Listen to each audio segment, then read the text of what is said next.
Hey guys, it's Marshall, and we're back here in Flip headquarters. Today we've got Jess and Antoine here with us, and today we're going to be covering all the different types of alcohol that you need to try on your next trip to Japan, from the sweet to the whiskey to everything in between. It's going to be a great video. Really excited to share this one with you. So we're going to be putting out a ton of great videos just like this one, so please go ahead and hit that subscribe button so we can make sure you get to see all the great content we're putting out.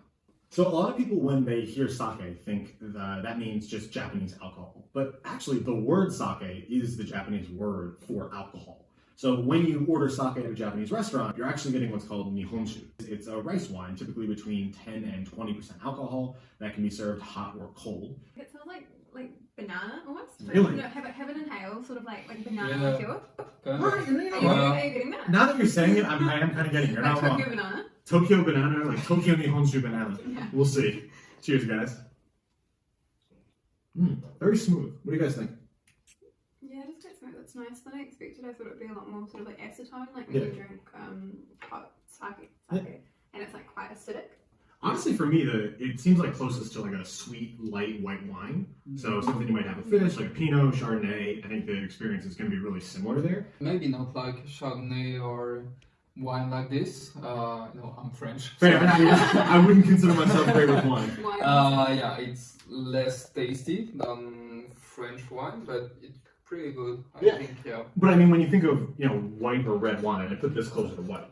It's a really smooth flavor, easy to drink. And I think would go well with like fish, vegetables, kind of a lighter meal. I don't know if I'd have this with red meat, but it's definitely good. All right, so next up we have sparkling Nihonshu. It's similar to what we had last, the Nihonshu, same type of rice wine, except it's going to be sparkling, kind of like a champagne. In my opinion and in my experience, it's actually the only domestic Japanese sparkling alcohol sake wine that I've ever had. Really good, excited to see exactly what this brand does with it.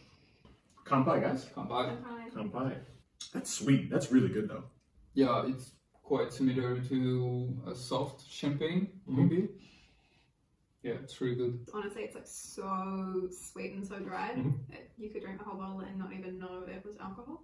Honestly, this, when going, outside for a picnic or just like on a rooftop, this on the beach, this would be fantastic. This is honestly super easy to drink. Some sparkling alcohols are just overpoweringly carbonated. It's like basically soda with booze. But I think this does a good job of being, carbonated sparkling without like being disgustingly or overpoweringly so. All right, so next up we have Shochu, which is another one of the traditional types of Japanese sake or liquors. This is going to be much more distilled, stronger than what we had last time, the Nihonshu. It's typically made out of barley, rye, sweet potatoes, stuff like that. If you want to think of it kind of as the Japanese equivalent to vodka, it's a pretty good comparison. And in Japan, you're typically going to drink that one of two ways, either straight or with mixers, such as oolong tea or soda water and some lemon. We'll try both of those as well. Kanpai. Kanpai. Not bad. What do you think? I prefer the previous one. It's quite strong. Yeah. But it's not that strong, so it's interesting, I think. It's not bad, but it doesn't really have a strong flavor. I don't think this is something I would drink straight. I think it would probably mix really well. It's sort of just like a really watery whiskey. Yeah. I'm really not into it. Soju and Shochu, the Japanese and Korean versions, are actually very different alcohols. One is going to be Korean, the other Japanese. And while their flavors are similar, you don't want to get them mixed up because if you go to a very nice Japanese restaurant in Japan and ask for a traditional soju, they might give you a little bit of a funny look. First up with our Shochu mixed drinks, we're going to be doing a lemon sour. It's going to be a mixture of Shochu, soda water, and lemon. It's a really good beginning of the night drink. Kanpai. Kanpai. Very refreshing, easy to drink.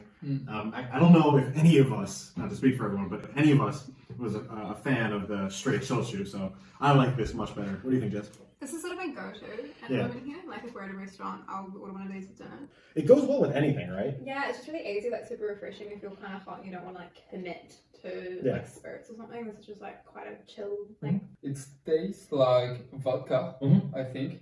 It's really super refreshing, but it's not what I'm going to drink all the night. Fair. It's a good thing to start the night off with.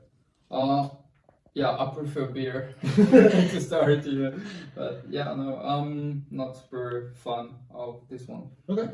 But hey, if you want to see Anton enjoy all of the fantastic beers Japan has to offer, there'll be a link to that video in the description below. The Japanese sake or alcohol culture in general does a really good job of not over sweetening drinks. And this, again, the lemon sour and the Oolong Hai, which we're about to try, not sweet at all. So if you're a fan of just more mellow drinks that taste good but aren't gonna put a little bit of a hole in your molar, I think you're gonna be in a good place with this one. Next up, we've got Oolong Hai, which is going to be a mixture of shochu and oolong tea. This is probably one of the most popular highballs in all of Japan. To be honest, Oolong Hais are probably one of my favorite Japanese cocktails. So when I heard this was on the menu today, got immediately excited. You know, it's one of those things where the combination of a mellow tea like oolong and a slightly strong but not too strong alcohol like shochu just go together perfectly. I actually really enjoyed it. It's smooth, and I think it kind of lends itself better to the flavors of the tea than like the lemon mixer did. It's look like whiskey. It smell like whiskey. But it doesn't taste like it. It tastes like vodka.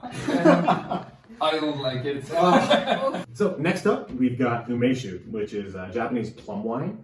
It's probably one of my favorite types of Japanese alcohol.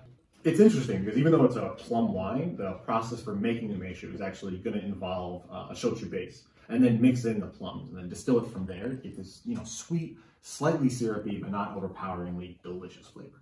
You can get this at almost any convenience store in Japan. Not even $10. I think it's like 700 yen. So if you ever need a quick drink, can't go wrong with Umeshu. Come by. Cough syrupy. That's one opinion, but I get where you're coming from. But you're wrong. No, you're not wrong. I just disagree.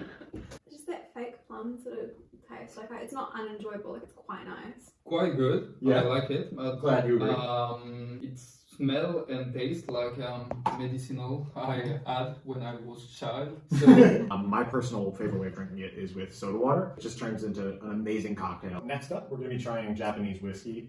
Recently, Japanese whiskey has gotten a lot of global recognition, winning a bunch of awards. The big brands that most of you guys probably know are Hibiki, Yamasaki, and Shochu. Today we've got the classic Suntory whiskey, which you can find in basically any store, liquor store, convenience store all over Japan. We're going to start off with a quick sip straight out of the bottle, and then we're going to go there into a highball. As they say, come by. Bye. I gotta say, I don't like whiskey straight, and I'm not gonna say I thoroughly enjoyed that, but I've had a lot worse straight whiskey, and honestly, I'm impressed for, at the price point. I think this whole bottle was about 1,500 yen or $13 US. You can do a lot worse. What do you guys think? It wasn't actually as offensive as I expected. It's a bit smoother. Like it's not incredible, but it's not the worst. yeah, same as you. I don't really like whiskey straight, but this one is quite good. Like this. Yeah, it's okay. So what we're going to be drinking next is what's called a highball. In Japan, that's one of the most common drinks you're going to find. Whiskey high is basically just whiskey, in this case Suntory, and soda water. What do we think? Very inoffensive. Very unoffensive. If someone bought it for me in a bar, I would drink it, but I wouldn't choose it for myself. There's no taste Yeah. at all. So yeah, it's taste like sparkling water. Honestly, I kind of like it. It's an easy drink. It's one of those things you can get and almost anyone's going to like. Guys, have you ever been to Okinawa? No. No? I've never been to Okinawa. Yeah. No? Basically the Hawaii of Japan, from what I've heard. The reason I asked, actually, is because next up we've got Awamori, which is a traditional ryukyu drink, which are actually the indigenous people of Okinawa. It's definitely not one of those things that's super duper common, but I think it's really important when you look at the history of food and drink in a country to try some of the indigenous options, because sometimes in the culture it does get washed out. So really excited to try this. Come by. Come by. Honestly, not as bad as I expected. Not great. There's an aftertaste that's super interesting. I'm liking the faces you're making. Yeah. So give me some thoughts, Antoine. It's not really good. Not that bad as natto, definitely, but By the way, guys, if you want to see Antoine suffer through some natto, link in the description for that one. If you don't know what natto is, you'll also find that out there as well. What do we think? The weirdest aftertaste, like I can't actually put my finger on what it is. Yeah. Not as bad as I thought and as strong as I thought, but it's really unusual. I've definitely never had anything like it. Not sure when I'm going to have it next, but I'm glad I tried it. So last up, we've actually got a little bit of something special for you guys. This is called Hoppi. Not actually alcoholic. It is a beer flavored beverage. It's carbonated and has a similar kind of flavor there. Very traditionally, in the Japanese way, it is usually mixed with shochu. This is going to be some Hoppi with shochu. So kanpai. Yeah, kanpai. That's actually pretty good. I'm not gonna lie, I was genuinely a little worried about this one. Seems like Jess might have had a different opinion, so why don't we go to you first? I just really don't get into beer. I do not fuck with liquid carbs. That is not something I drink.